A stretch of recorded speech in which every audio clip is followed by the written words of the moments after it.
우리 모두는 자기 인생이란 책을 써내려가는 작가입니다. 여러분들이 여러분의 인생을 써내려가는 작가라는 거죠. 사도행전은 끝나지 않고 지금도 성령을 통해서 하나님의 구속의 역사는 교회를 통해서 써내려가고 있는 것처럼. 그런데 많은 사람들이 인생의 첫 페이지부터 막혀 있습니다. 열심히 사는데 공허하고 또 열심히 사는데 채워지지 않는 갈등이 있습니다. 그러므로 창세기는 단순한 고대 신화가 아니라 내 인생에 꼬인 실타래가 어디서부터 시작되었고 어떻게 풀 수 있는지를 알려주는 인생의 매뉴얼의 첫 장이다, 이렇게 얘기할 수 있어요. 그러니까 오늘 짧은 시간에 창세기를 전부 얘기할 수 없잖아요. 그러니까 여러분들이 성경을 읽어야 됩니다. 특히 창세기는 성경의 첫 문이자 하나님이 시작하셨고 하나님이 완성하신 구원의 역사에 시작된 뿌리다, 이렇게 어느 주석가는 이야기를 합니다. 이 창세기 명칭은 히브리어 성경의 첫 단어인 베레시트라고 그래요. 태초에 베레시트. 그게 바로 제목이 되었다는 거죠. 그리고 창세기란 태초에 우주의 시작, 또 인간의 시작, 죄의 시작, 구원의 시작, 모든 것의 시작을 기록한 책입니다. 모세가 창세기, 출애굽기, 레위기, 민수기, 신명기, 모세오경이라고 그래요. 그리고 연도는 약 BC, Before Christ, 주님 오시기 전 1446년에서 1406년 광야 시대.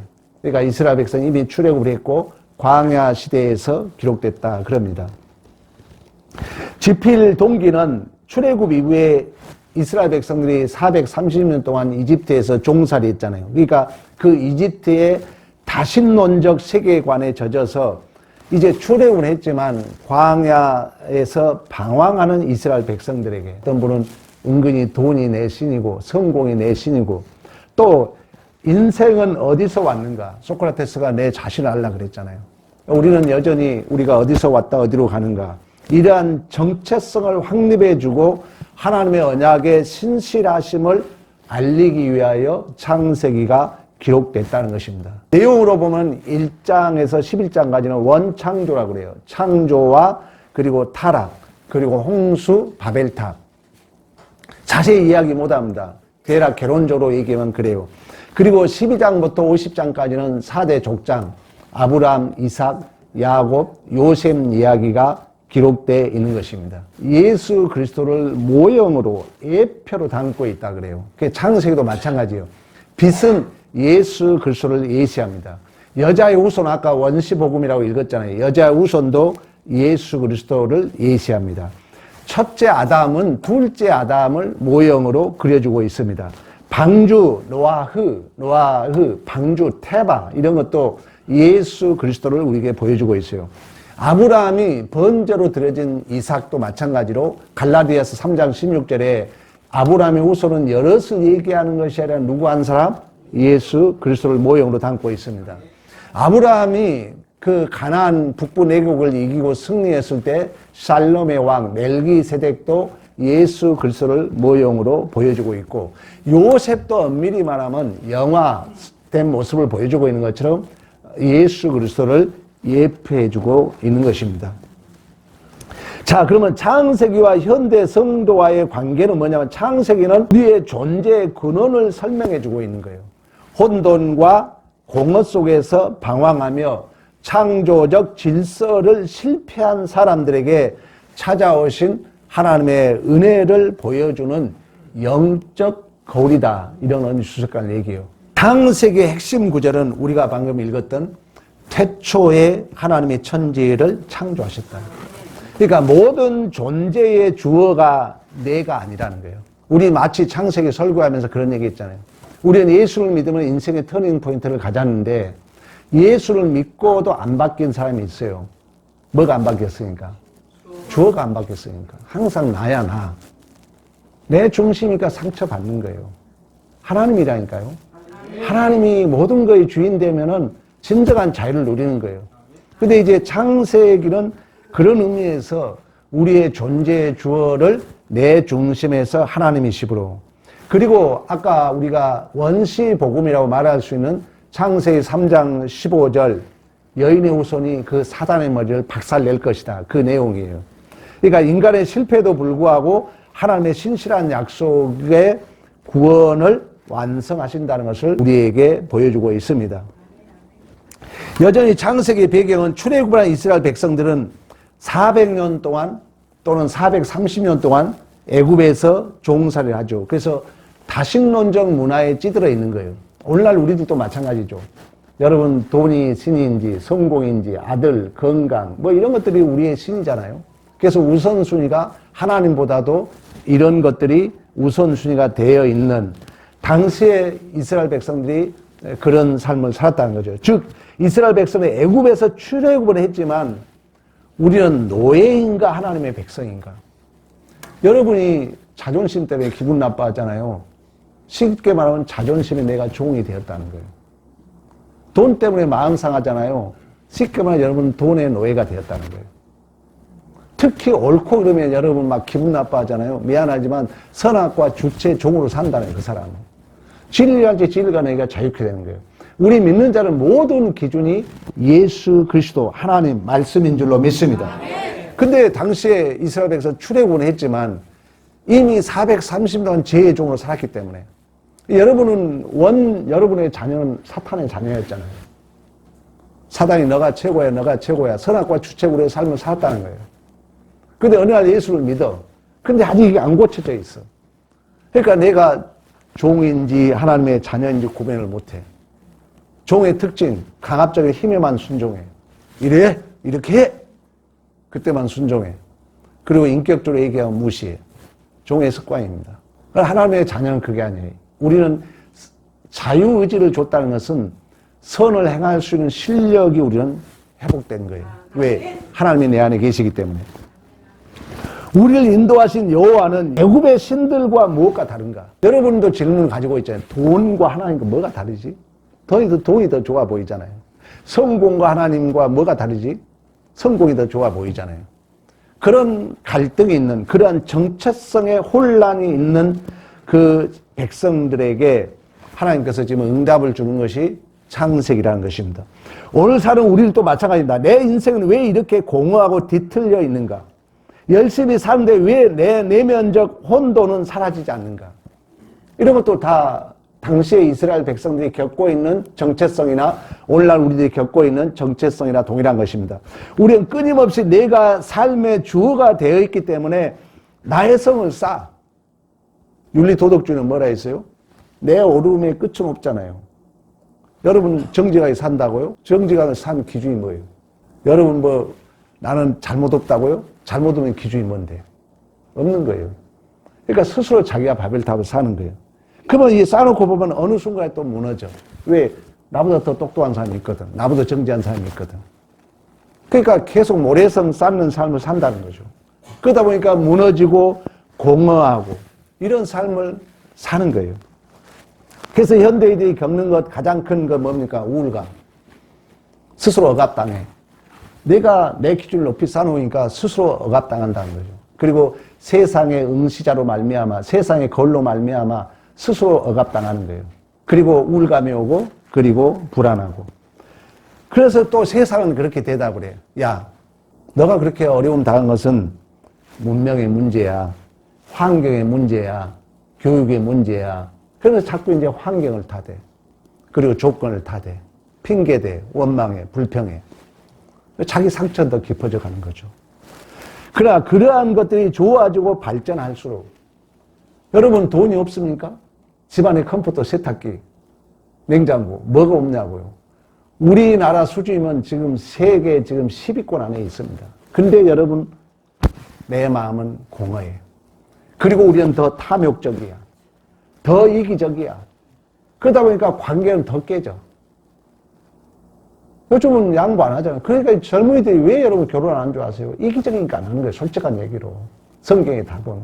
그만치 이기적으로 우리는 변해가고 있다는 거예요.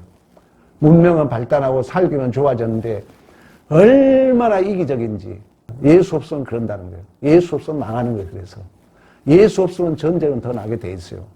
예수 없으면 더 종말의 징조는 강력해질 수밖에 없는 것입니다. 그러나 성경의 진단은 뭐냐? 현대인들이 겪는 우울과 불안의 핵심은 인간이 누구를 떠났다고요? 하나님을 떠났다. 진정한 주어를 상실했다. 소크라테스가 너 자신을 알라 그랬잖아요.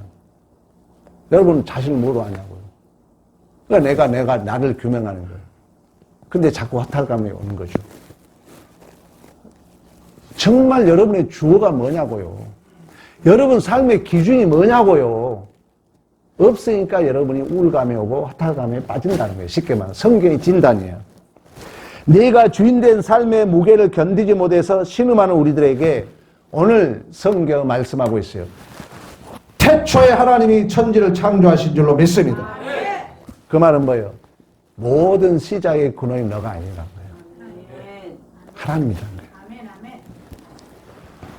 이 하나님이라는 선을 하며 우리를 그 하나님의 이야기 속으로 초대하는 것이 바로 창세기라는 것입니다.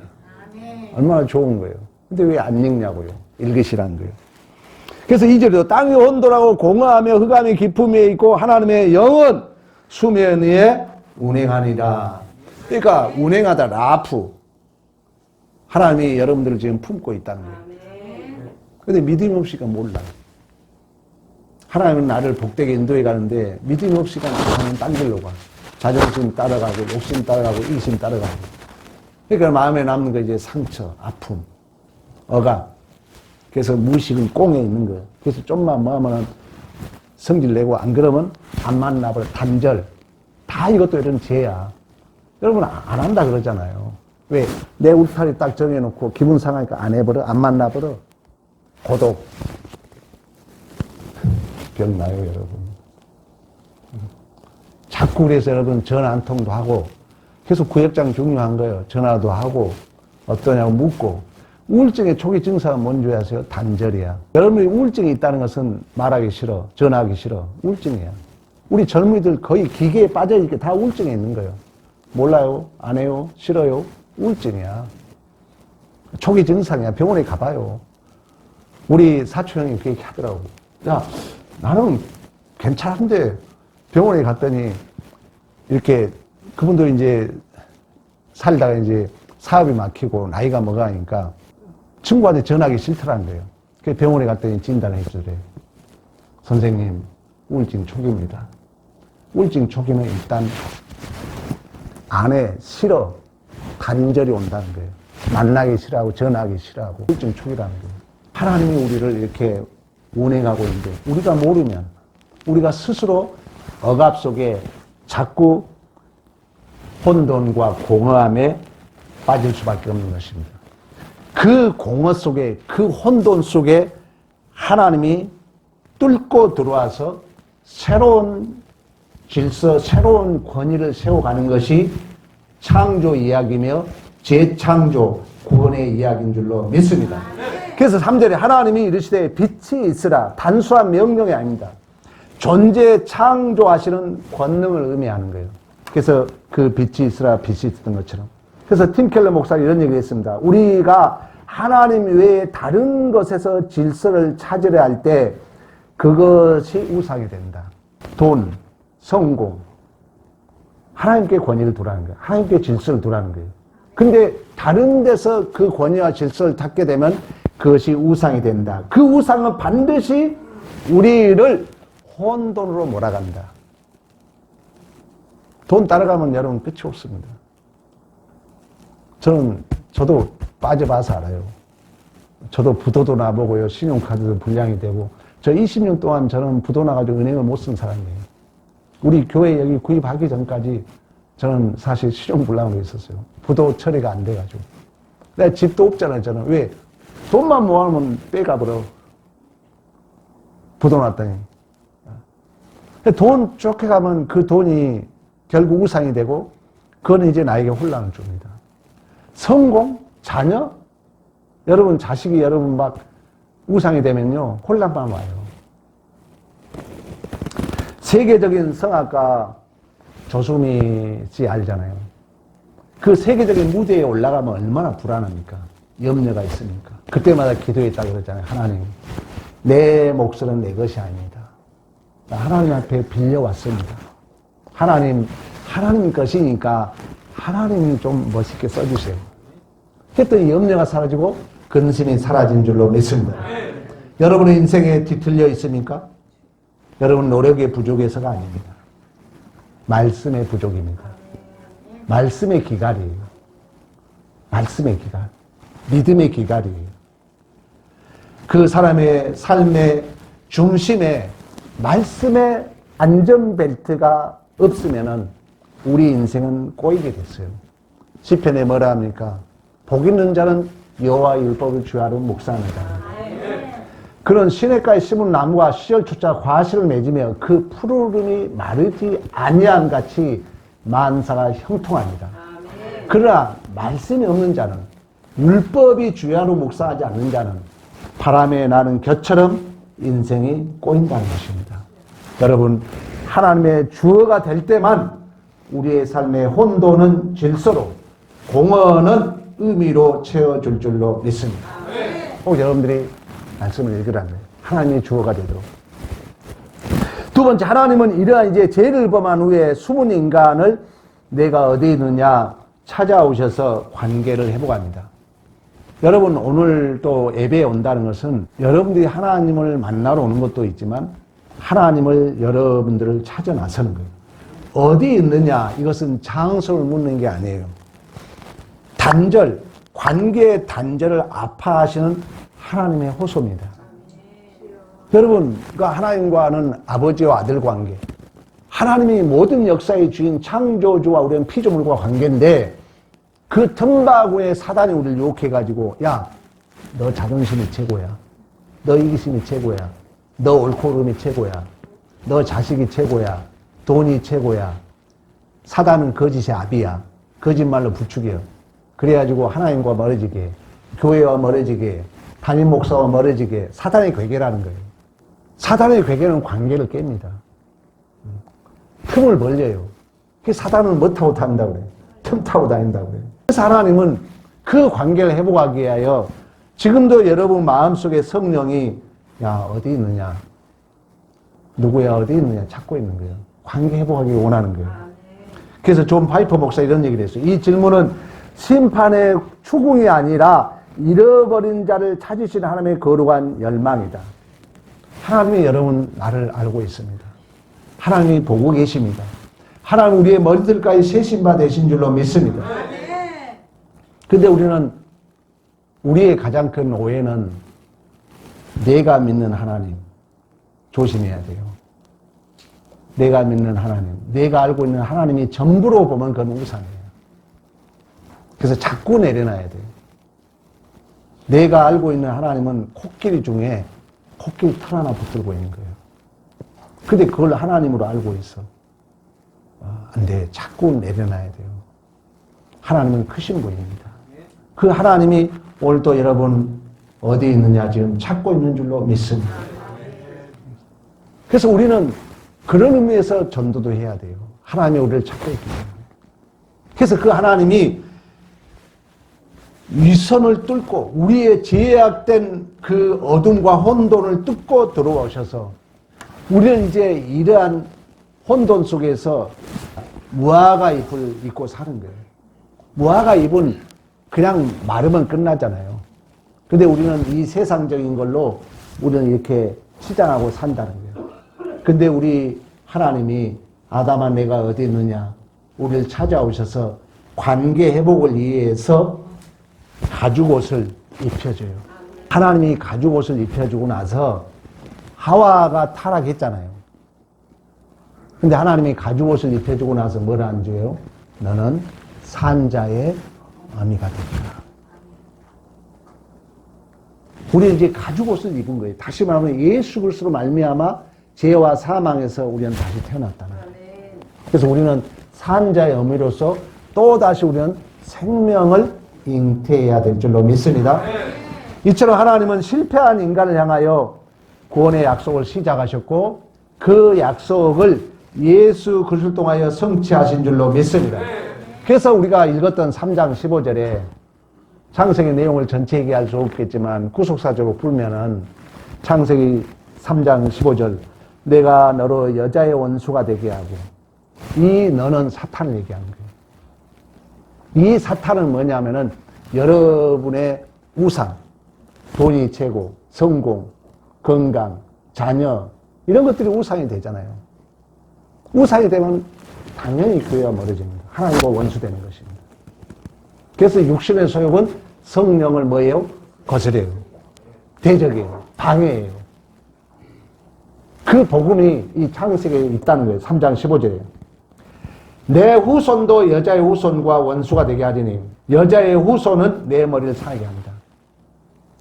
자, 그 여자의 후손 예수가 오셔가지고 그 모든 걸 상하게 했다는 거예요. 머리를 상하게 했다는 것은 쉽게 말하면 예수를 믿는다는 건 이걸 물리적으로 뭐 주겠다는 게 아니라 영적으로 예수와는 연합을 이루어서 그 자존심에 대하여 내 이기심에 대하여 우리는 이미 죽은 줄로 믿습니다. 이게 상해가게 했다는 거예요. 그래서 세례식이 이제 4월 첫 주에 세례 받잖아요. 세례는 바티조야. 자비다 뜻을 가지고 있는 거예요. 그래서 세례의 날을 어떤 사람은 자기 생일로 쉬는 거예요. 왜? 세례는 이제 목사가 이제 물로 이렇게 예수 그리스도 이름으로 제사 받고 하나님의 자녀가 된 이 부군에게 성부와 성자 성령 이름으로 세례를 주노라 한다는 얘기는 나는 예수와 연합해서 물에 잠겼다 바티죠. 완전히 내가 죽었다는 거예요. 그리고 예수가 부활했던 것처럼 우리는 예수의 생명으로 다시 부활한 줄로 믿습니다. 그걸 창세기에 예시하고 있고 실제로 예수가 그걸 이루신 거예요. 그걸 확증해 주는 게 도장 찍어 주는 게 세례입니다.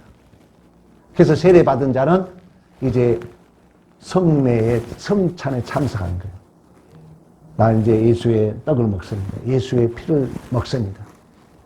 내가 예수의 십자가에 죽으신 것 부활을 내가 기념한다는 거예요. 그때 성령이 임해서 동일한 은혜로 주실 줄로 믿습니다. 이처럼 우리 하나님께서 이 복음을 말씀하고 있고 이제 그 대표적으로 믿음의 모델 누구를 불러요? 아브라함을 부르는 거예요. 그리고 너로 말미암아 모든 자들이 복을 받으리라. 그리고 햇불 언약을 해줘요. 햇불 언약은 너가 잘났든 못났든 나는 이 약속을 너를 통하여 이루리라. 이게 믿음이야. 환경 때문에 낙심하지 마세요. 믿음대로 돼요. 하나님이 나를 찾아오셨고 하나님이 나를 구원하셨고 하나님이 나를 복되게 하나님이 나를 라프 지금도 안딱이 알을 품은 것처럼 나를 품고 있겠지요 하고 믿으면 성령이 복되게 역사할 줄로 믿습니다. 믿지 않으면 내버려둬요. 자기만 상처로 더 깊어져 빠져. 그래서 믿음이 중요한 거예요. 믿음이 없으니까 우세요. 하나님 믿음을 주세요. 우세요. 하나님 믿음 달라고 울어요. 그러면 하나님이 우리의 연약한 두 손을 붙잡아 주실 줄로 믿습니다. 그래서 이제 햇불 언약, 그 햇불 언약이 이제 훗날에 사사기 7장에 가면 기드온 용사 300명이 미디안 12만 5천 명과 싸우잖아요. 그때 무기가 뭐예요? 햇불이야. 항아리 햇불을 가지고 와. 항아리는 뭐예요? 깨지기 쉬운 우리의 연약함을 얘기하고 있어요. 하나님의 언약을 붙들고 간다는 거예요. 그리고 나팔을 불 때 승리하신 줄로 믿습니다. 이 약속이 아브라함의 실수, 얼마나 아브라함이 실수하고 거짓말하고 비웃고 그럽니까? 그러나 신실하게 이루어졌던 것처럼 야곱이 사기꾼, 약탈자, 강도 그 야곱에게 이루어졌던 것처럼 요셉의 고난 속에서도 이루어졌던 것처럼 그 신실한 약속은 2000년 전에 예수를 통하여 성취하셨고 오늘날 우리를 통하여 이루어지고 있는 줄로 믿습니다. 그래서 그 약속, 야곱 이제 창세기 끝나면서 그런 의미에서 하나님이 시작하셨고 하나님이 모든 걸 이루시기 때문에 요셉이 수없는 인생의 아픔과 상처의 그 수많은 조각들이 있지만 아이 기분 나빠. 너가 이랬잖아. 이게 아니라 하나님께서 내가 어찌 하나님을 대신할 수 있으랴. 당신들은 나를 팔았지만 하나님은 당신들을 구원하려고 악을 선으로 바꾸신 줄로 믿습니다. 그래서 존 메가더 목사가 이런 얘기를 했어요. 창세는 인간의 영웅담이 아니라 불가능한 죄인들을 통해 하나님의 목적을 이루시는 주권적 은혜의 기록이다. 이런 얘기를 했습니다. 창세기 원시 복음 여자의 후손으로 시작한 약속은 아브라함과 또 이삭을 대신한 그 순양을 지나서 결국 우리의 대신 죽으신 예수 그리스도를 통하여 완성된 줄로 믿습니다.